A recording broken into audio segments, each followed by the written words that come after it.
Okay, on to the next Skip the Line, man, and this one is for Michael Rater. Yet another one for Michael Rater. Thank you very much for supporting the channel. I appreciate that. Thank you for requesting so many Skip the Lines as well. I appreciate that. This one is called DI-RECT, All in Vain, the Duif Sessions. And you did leave a message, so let me read that out. DI-RECT is an alternative rock band from the Netherlands, founded in 1999. I really like their current lead singer, Marcel Veenendaal, who joined the band in 2009. Okay, awesome. This sounds pretty interesting. For those of you who want to join the Sphere, you can do that. I'm leaving the link down in the description. You can join the Sphere for a small fee per month, and you can get additional content on the Sphere, which I can drop every single day, which includes Skip the Line reactions. If you want to do a Skip the Line reaction, you can do a Skip the Line reaction. It comes at a certain cost. You can also skip... okay, I'm trying to do that too fast. You can also request a priority reaction, which is a perk of being a paid member of the channel. You can do a Skip the Line reaction even if you're not a paid member, but it does come at a fee. And you get those reactions almost immediately, like this one over here. This one's a Skip the Line reaction. If you don't want to do any of that, you can just join the Fable community, and that's completely and utterly free. And you can just create a profile, and you can come and chat with us, and you can create a group, and you can chat to me, you can chat to the Cucumber Squad. We're all hanging out there. It's actually pretty cool. Link is all in the pinned comment. Links, plural, is all in the pinned comments. Let's take a look what we've got over here. DI-RECT, All in Vain. Let's go.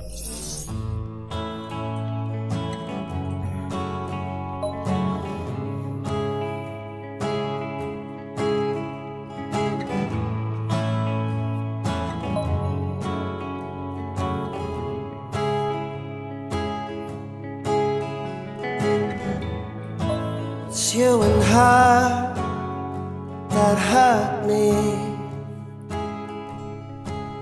Now it seems all the laughter is gone. I remember the days going out, having fun. Now my bitterness wakes me in the evening sun. I remember it's all in vain.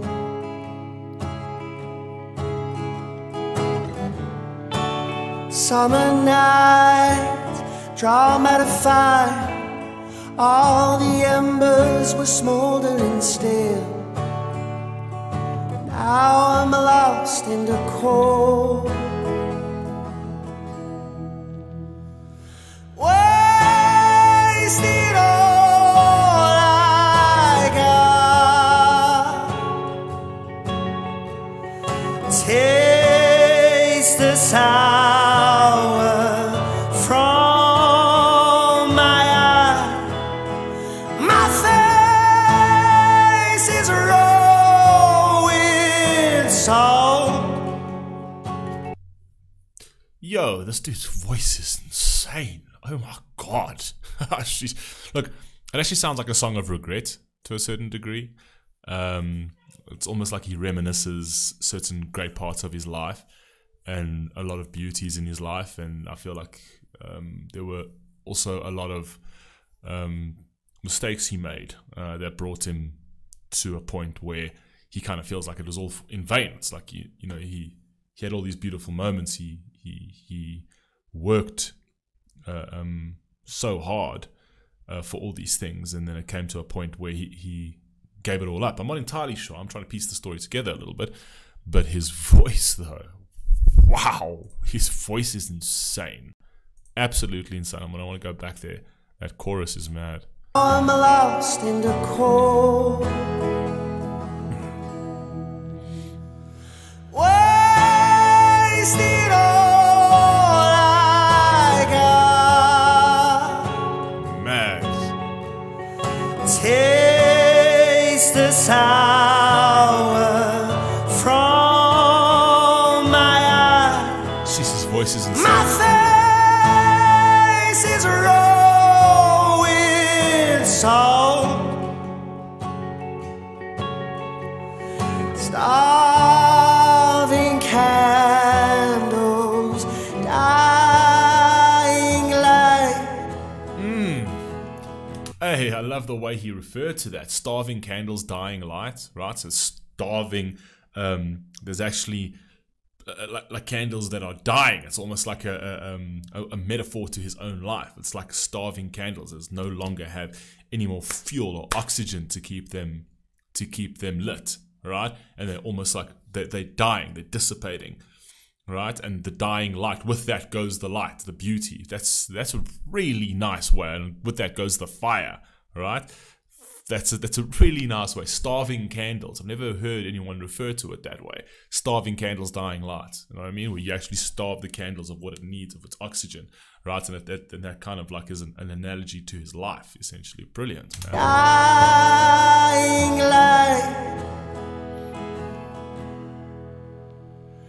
Can somebody take me home?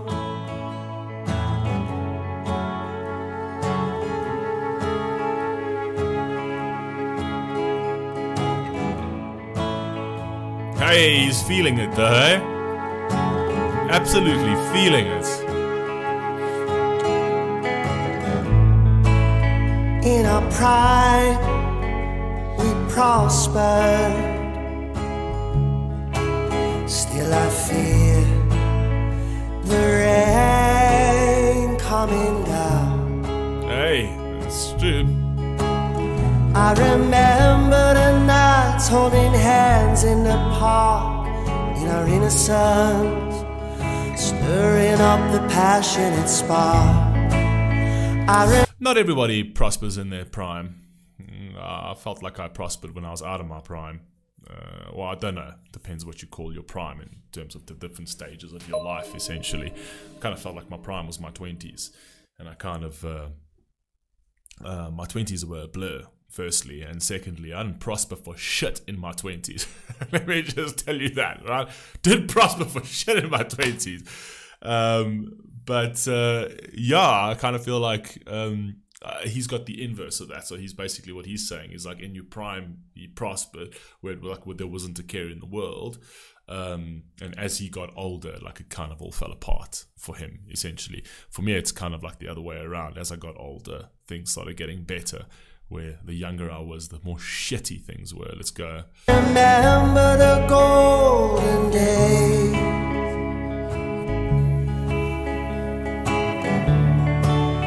and we be drinking wine down in it fast. It is almost time to let go. I'm loving the guitars in this as well. Gave it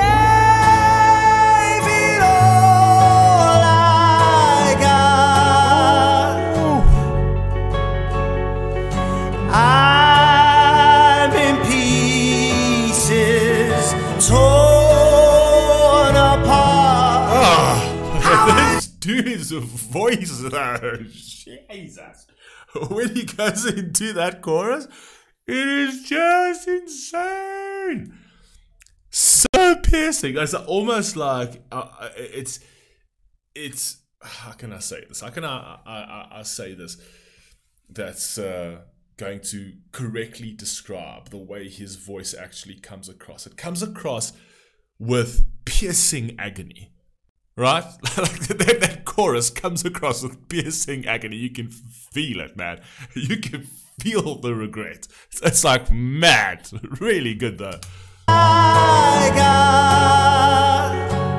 Oh.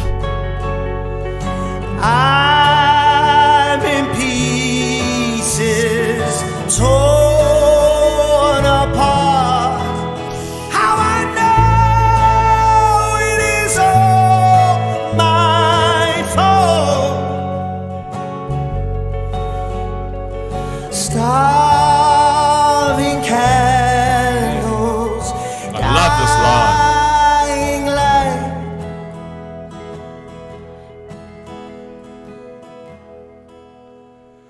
Can somebody take? Just thought about the starving candles over there, where it's like not even. It's less about the oxygen as well. I actually think. Well, oxygen as well. Starving candles, like you starve the candle of oxygen, right? Of the oxygen it needs to live. But also, if you actually think of a candle, the candle is like it's not an infinite. Things like it's not an infinite stick, all right? I don't know, stick. wax stick. It's just it's not infinite at the end of the day, and like it's kind of like almost like it references life to a certain degree, because it's like you start with this beautiful light right in the beginning, and it wears away eventually. And you can also refer to the candle as starving, in the sense that, you know, it's like it was bright and lush, and as it goes down and as it loses its wax, you start to actually see the depletion of his life. And it's like, it was beautiful at one point, and now as he sees it coming to an end, it almost feels like, you know, there's not enough oxygen to keep him alive now that he sees like the last years of his life, right? Now that he's seeing the bottom, essentially. So it's almost like a time frame thing, you know, kind of like an hourglass essentially, but using it as a candle sort of analogy, essentially. You know, as I see the grains of sand disappearing. All right, it's my days are getting darker, or those kind of things. Like it's that kind of thing. So I also think it can refer to time, although it makes more sense as well. Now, this is just me going off on a different sort of like thought tangent. But the actual thing, starving candles, in terms of like starving it of its oxygen, because that's what would cause the dying light. So maybe that's actually the better reference as opposed to the time reference. But it could be both, essentially. I don't know. I'm just thinking about it in a different way, maybe. So. Dying light.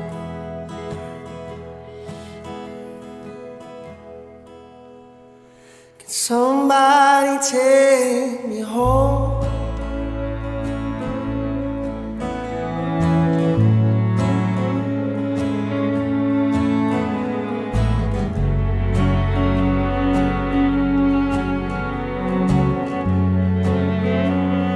Somebody take me home.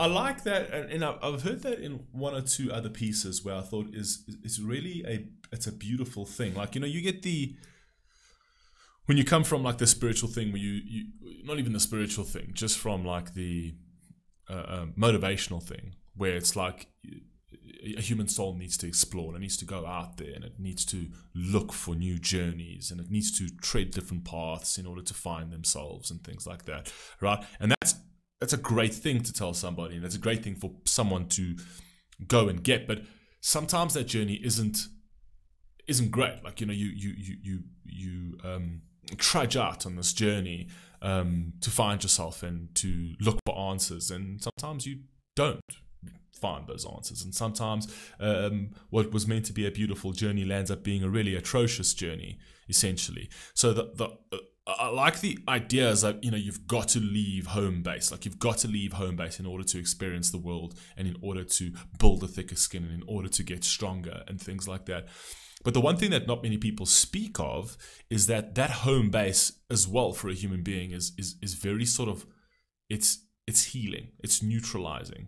So sometimes, like, you will go out and you will try to experience things, and you think, and then it gets to a point where, yeah, this is enough. And I think that also comes with age, you know, where it's like you get to a point where you're like, I just want to plug in to what I know. I just want to go home, and I just want peace, and I just want silence. And there's such a beautiful quality about that as well, right? And I kind of feel like in the context of the song, it really fits in quite nicely, where it's like, take me home. It's like, you know, I've been too far from home, right? So it's like I went to go find myself, and I went on this journey, and the older I got, I kind of felt like you know, there was too much distance between me and my safe space, which was home, essentially. And now it's kind of like his journey back. Like, it's like, okay, I've had enough of this, and at my age now, I literally just want to go back to my tranquility of home. I just want to go back to where I feel, even though it's my small little space, it's where I'm neutralized. And that could be your house, it could be the house with your family, it could be your hometown, it could be your country, whatever it is, right? Whatever you consider home, everybody has their home, right? And everybody at some point of their lives will yearn to just go home. Know what I mean? and it's actually quite a beautiful thing. Just want to go home, whether it's a home that was once there or a home that you made. You'll always know what your home is. You know what I mean? What the place that actually resets you. You know, and at a certain point in your life, you're just like, I just want to go home. I'm done journeying through this. I just want to go and I just want to go. So that's a really nice way that he's putting it over here.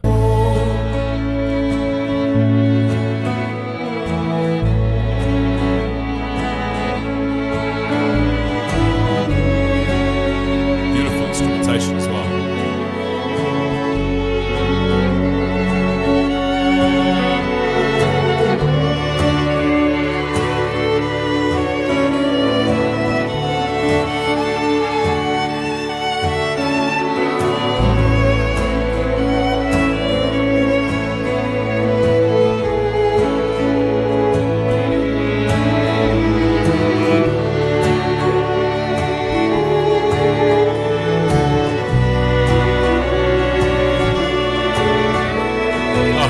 I love his movements because I feel that those movements are so natural. There's very few artists that I feel have movements that are supernatural and not performative. And it's almost like their music just takes over their body and there's no choreographed element to it. Essentially, it's like they just feel it for what it is there in that moment, and it feels a bit awkward and disjointed and quirky, right?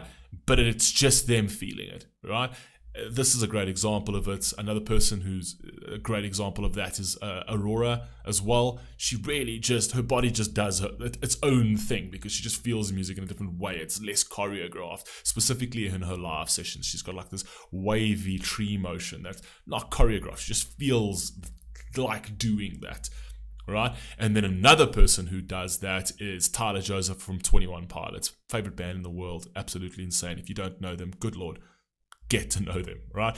And he also in his live sessions, like he's got these tweaks and twerks where he feels like he's so awkward and so weird, but it feels almost as if like the music hurts him. And then it hurts him, it grips him, it releases him. It's got this very awkward body movement, right?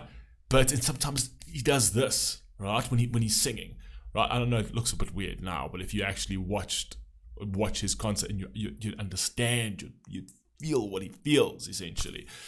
And I love it when artists do that, right? Because it's so authentic and you can feel it's authentic. And I feel like this is pretty authentic. I like that.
Somebody take me home.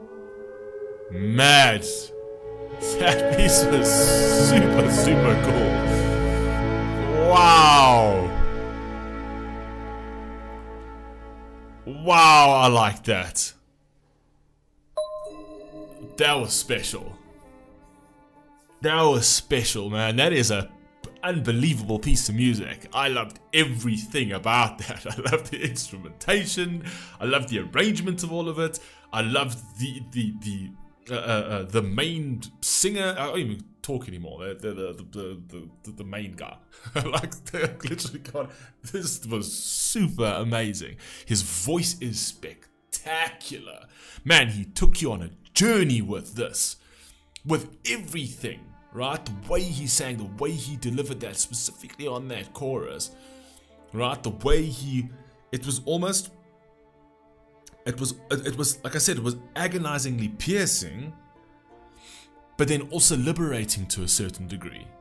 And then also with those body movements and the way he's moved around, you know, his little area over there where it's like, I don't care anymore. That's was all that his body's movement actually said. Because I don't care. I don't care anymore. I just take me home. And it's almost like this is a freeing moment for him. It's almost like he's needed to say this. He's needed to like get to this point for years now. And it's this moment to just let you know. It's like, I'm done. Sick. This was an incredible piece of music. Quite possibly my favorite of the day. Quite possibly this is my favorite today. Actually, I'm not even quite possibly. I'm not going to be ambiguous about it. This was my favorite one today. I love this piece. Anyway, it's too long. You guys must tell me if I'm talking too much in my reactions, man. I feel like all my reactions are like 20 minutes, 17 minutes, 25 minutes. Guys, if you think I'm fucking talking way too much in my shit, just say, listen, dude, like, you know, let's cut it a little bit, you know what I mean? Like, do the proverbial, whatchamacallit, that walking stick off the stage. You're more than welcome to do that, man. But yeah, because sometimes like I go on a tangent and I talk and shit like that. If you feel it's like too much and whatever else, I'll cut it down, man. I'll try. It's also worthwhile me attempting to try and actually be a little bit more poignant and stoic and coherent to a certain degree. I don't think I'm incoherent, but I do think that I can ramble on a little bit too much. But I think that I should be able to be a lot more concise. Well, that's the right word. A little bit more concise with my thought process. Something I'm working on. I think my brain just sort of like unwraps something and then it just goes bleh. And I really need to sort of try and rein that in and be a bit more concise with my words where I'm hitting the point a little bit quicker. I get that. I know that. I'm not oblivious to that. So anyway, I love you all. Please stay safe. Please stay healthy. I'll catch you in the next one. Peace.